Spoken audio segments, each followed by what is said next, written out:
یا کوئی ایک فزیکلی انجوائمنٹ کا نام نہیں ہے، وہ شریعت مطہرہ پر عمل کا نام ہے، اور جو بھی شریعت پر عمل کرتے اسے فوز عظیم ملتا، بڑی کامیابی ملتی۔ میں نے کسی موقع سے کہا تھا کہ آج جتنے بھی فینکشن ہال کیوں آباد ہیں، اس کی وجہ یہ ہے کہ چونکہ اس فینکشن ہال میں قرآن پڑھا جا رہا ہے، اس فینکشن ہال میں خطبہ نکاح پڑھا جا رہا ہے، اس فینکشن ہال میں دعائیں ہو رہی، تو برکت وہاں نہیں ہوگی تو کہاں ہوگی؟ اور ساری برکتیں فینکشن ہال میں دے کر دلہا اور دلہن اس منچ پر آتے ہیں جو سناٹا کے طور پر 5 گھنٹے سے ایک دم شیطانی وسوسوں سے لبریز تھا، تنہا چھوڑ دیا آپ نے اسٹیج کو سجا کر۔ اگر گھر میں نکاح ہوتا، گھر میں قرآن پڑھا جاتا، خطبہ نکاح ہوتا، تو ایسا ہوتا، برکتیں گھر میں نازل ہوتی۔ اسی لیے دوسرے ہی دن سے شروع، ارے یہ نہیں دیے تمہارے پاپا، وہ نہیں دیے تمہارے پاپا، یہ کیسا ٹی وی چھوٹی ہے، اچھا بیوی کیسی ہے پتہ نہیں، ٹی وی چھوٹی ہے، استغفر اللہ۔ مائیں اس بات کا احساس کرو، بڑے لوگ اس بات کا احساس کرو، کن چیزوں میں آپ کو برکت ملی ہے اس کا احساس کرو، رشتے کی عظمتوں کا احساس کرو، اس کے اسٹرانگنس کا احساس کرو، اور وہ ملے گی آپ کو سیرت محمدی میں، سیرت ازواج مطہرات میں، سیرت علی و فاطمہ میں، سیرت النبی میں۔ اور چونکہ اسی سب کو فالو کر کے آپ مسلمان ہیں، تو پھر اپنی ایڈیٹنگ اس میں نہ لاؤ۔ یہ تو رشتوں کے احترام اور اس کی بقا کے لیے اپنے سے اپنا کام کرو، جہاں تک پاسبل ہو لوگوں کو اپنے کردار و عمل سے اپنی جانب مائل کرو۔ ماں باپ کی دعائیں لو، بھائی بہن کی دعائیں لو، بڑوں کی دعائیں لو، کروانے کی ضرورت نہیں ہے۔ اور لینا کب ہوگا؟ جب آپ کردار پیش کرو گے، پریکٹیکلی دنیا میں آپ نیکیاں کرو گے۔ زیادہ سے زیادہ ٹائم گھروں میں جب آپ کو ٹائم ملتا ہے، بیٹیاں ہو تو کیسی بھی ماں ہو یار، ان کا پاؤں دباؤ نا، تم نے تو اسے ماں نہ بنایا ہے، اللہ نے بنایا، تم نے تو ان کے قدم میں جنت نہیں رکھا نا، اللہ نے رکھا۔ تم نے تو باپ کو جنت کا دروازہ نہیں کہا، اللہ اس کے رسول نے کہا۔ تو تمہارے لیے جنت کا دروازہ دونوں گھر میں ہے۔ سنڈے کو بھی نہیں تلاش ہے تو پھر پورے ہفتہ تو اسکول اور کالج میں، پھر کب ٹائم مطلب ماں باپ کو دینا ہے۔ اور آخری بات جو کہہ رہا ہوں، بڑی ذمہ داری کے ساتھ اس بات کو سنو، جب تمہیں ٹائم ملے نا تو موبائل یوز نہ کرو، موبائل کو نیڈڈ فار لائف بناؤ، آل ان آل ضرورت نہ بناؤ۔ جب تمہیں ضرورت محسوس ہو تو شوہر سے بات کرنا ہے، باہر اگر ہے تو کرو وقت ضرورت۔ جب تمہیں ٹائم ملے ضرور پڑھو، جب تمہیں ٹائم ملے تسبیح پڑھو، جب تمہیں ٹائم ملے ماں باپ کی خدمت کرو، گھروں کو صاف ستھرا رکھو۔ یہ جالے وغیرہ جو گھر میں ہوتے ہیں نا، وہ نحوست کی علامت ہے۔ کبھی بھی اپنے گھروں میں جالے کو دیکھو، بولنے کی ضرورت نہیں ہے، آپ اپنے سے اسے فوراً صاف کرو، کیونکہ برکت آپ کو چاہیے، وہ آپ کا گھر ہے، امیڈیٹلی اس کو فوراً صاف کرو۔ جانتے ہیں بزرگوں کا طریقہ رہتا تھا کہ جب کبھی کسی کے گھر جاتے تو اوپر چہرہ کر کے دیکھتے، اور جب دیکھتے تو کہیں کونے پر دکھ جاتا تو فوراً بیٹھنے سے پہلے کہتے اس جالے کو صاف کرو، اور صاف کروانے کے بعد پھر بیٹھتے، اور پھر وصیت کرتے کہ جالے نحوست کی علامت ہے، بے برکتی ہوتی ہے اس میں۔ یہ چیزیں کب کرو گے آپ؟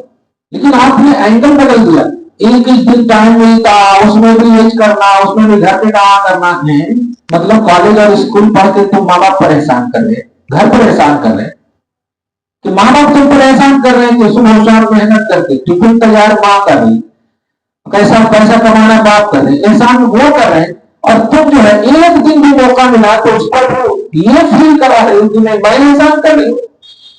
ایسا نہیں کرنا. یہ بڑے لوگ ایسا درس دینا بچوں کو. افسوس یہ ہے کہ آپ دعوت بھی جاتی ہو تو ہاتھ میں موبائل ہے. توبہ. ارے رشتے داروں کے یہاں جب جا رہے ہیں تو رشتے داروں سے بات کرو نا. تم موبائل میں کیوں مگن ہو؟ آپ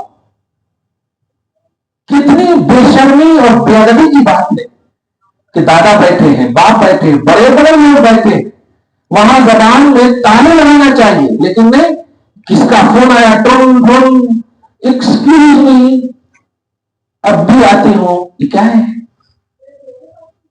میں پوچھنا چاہتا ہوں کہ کیا ان بڑے رشتوں سے بھی زیادہ اہمیت ہے آپ کے کزن دوست؟ پہلے تو ان سب کا درس ہی نہیں دیتا.